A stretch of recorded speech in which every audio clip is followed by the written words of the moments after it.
All right, our next speaker is John Smith, and he currently lives in the hill country between Austin and San Antonio, Texas. He is a retired CPA, banker, and real estate broker in Texas and Colorado, and he's the author of Embracing the Abyss, a true story of unknowingly becoming part of a fraud scandal, receiving a presidential pardon, and being surprised by a spiritual awakening.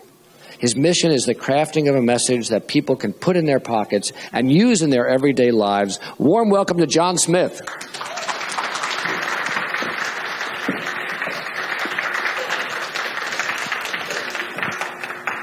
Raise your hand if you know anyone who has received a presidential pardon and know the story behind it.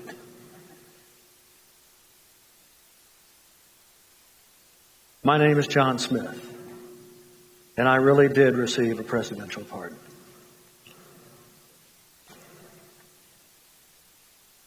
At Vernon Savings and Loan, I was an executive officer in charge of administrative matters and compliance.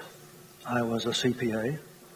I was the chief financial officer of the holding company that bought the S&L. Due to deregulation and lax security, I watched the S&L grow from an $80 million balance sheet to $1.4 billion in only 4 years. Savings and loans began having problems, regulatory problems, and ownership issues became very political. I left the company on my birthday to open a consulting service, believing that the world was at my doorstep. Life seemed positive until 6 months later, a constable delivered a very large box to my porch. I was being sued for $540 million, charged with fraud, conspiracy, racketeering, you name it, they listed it.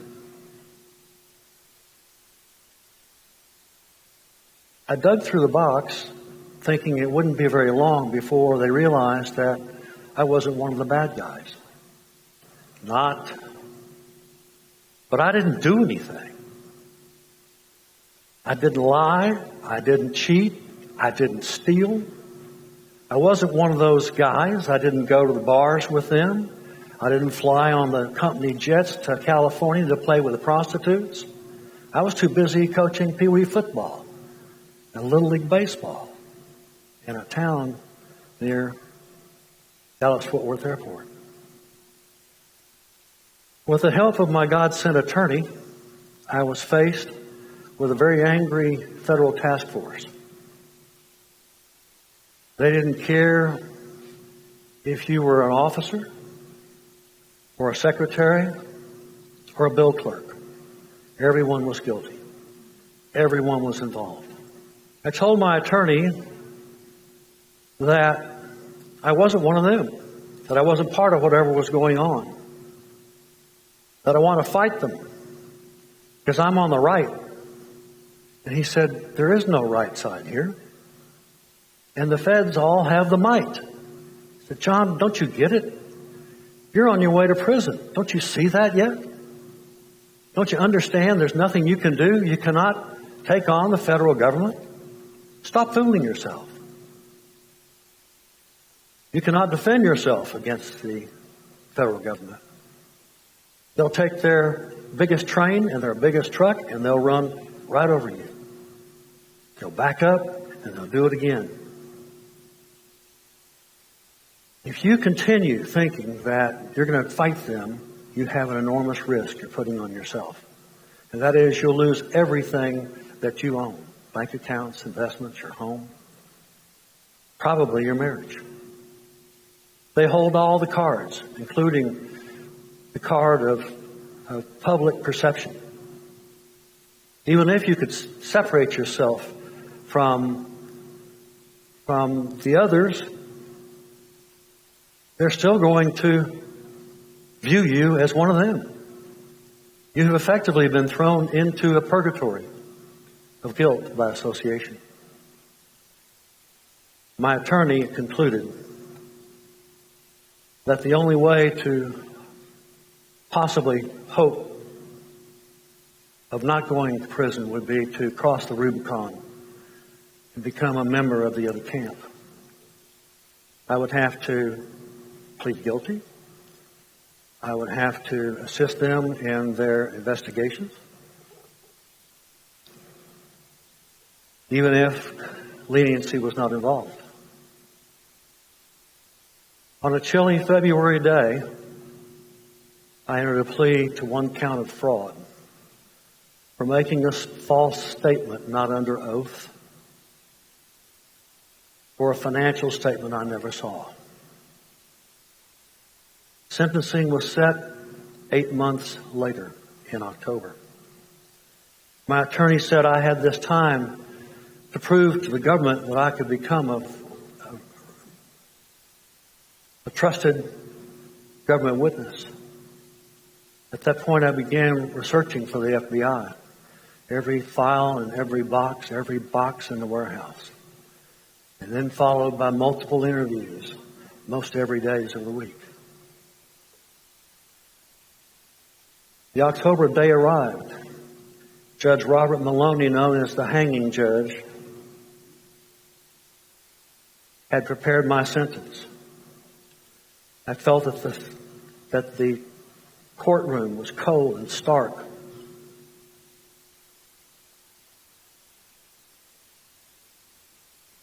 I knew as I stood in the courtroom, my insides were rattling big time. I almost was certain that everyone in the courtroom could see me shaking like this.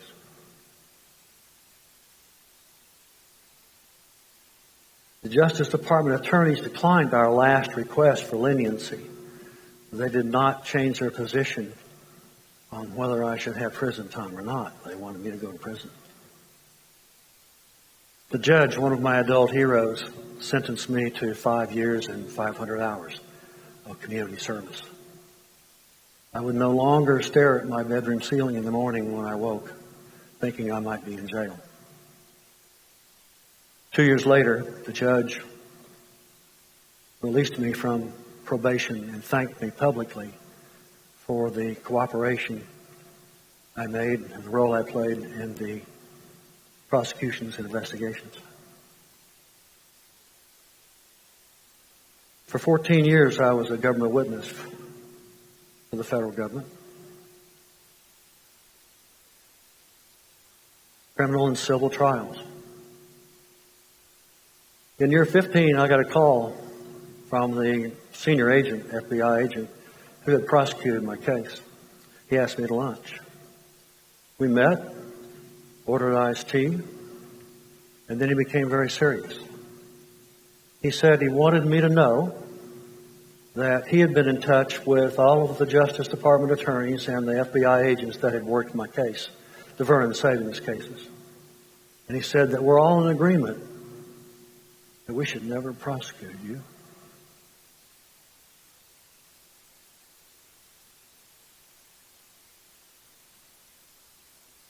It took me a bit to gather myself. When I got control of my voice box, I looked him dead in the eye and said, "Well, it looks like you're buying lunch." He said that they didn't know much about the pardon process, but they would try and help me if they could. I learned later on that I had saved the government thousands of hours and millions of dollars. What people don't know is when there's a pardon application, there's an investigation. For me, again, my neighbors would be interviewed, my employees, my friends, even my ex-wife. This was like our old friend Yogi Berra telling us it's deja vu all over again.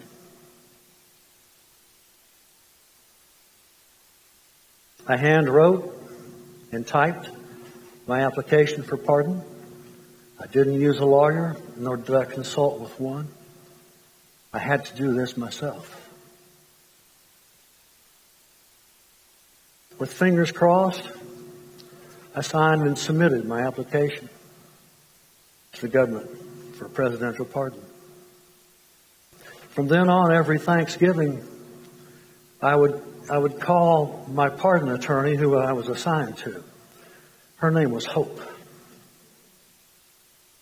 And I would say, I was watching TV and I saw where President Bush is pardoning another turkey. She would say, now, Mr. Smith, I can't tell you anything about your application. And my reply was, yes, ma'am. I was just checking to see if it's in the trash or not. 5 years passed. The phone rang. It was Hope. And without due haste, he said, Mr. Smith, we inform you that President Bush has signed and granted you your pardon. And wish you a Merry Christmas. Just like that, Just like that. I've tried many times to sum it all up. Was I survived? That I persevered? That I was a victim? That I was screwed? I do know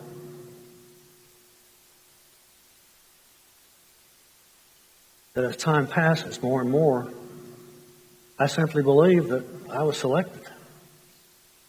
I can tell you as I stand before you that I'm living proof that there's a greater presence out there. Over the years, I learned to believe in your courage, to hope for determination and willpower, to maintain faith and believe in yourself. I think I can. I think I can. Reaching the top and coming down the other side. I knew I could. I knew I could. These are the words from the little engine who could. Life has its challenges, whether you want them or not. Have faith, believe in your courage, and never give up.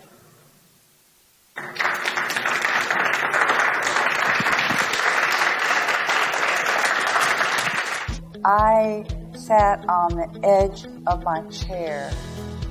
He's mild-mannered, CPA, kind of quiet, and then you hear his story, and my God, you can't do anything but trust him and trust that he will make it through. His delivery, his story is spellbinding, and I'm glad I got to hear it. Wow, I was blown away. It was riveting. It was. I was on the edge of my seat. I mean, just the way he tells the story and with such grace, humility, and I can't believe what he went through. It was just, but it's such an inspiration, the way he dealt with it, and in the end, how he kept the faith. Amazing. So inspiring. We can't even begin to imagine the endurance, the grit that he had to deploy, the self-reflection. I mean, unbelievable. I think his story deserves to be a movie. I really do. I think that a story about not only what happened, but how he got through it, it's incredible. Absolutely incredible.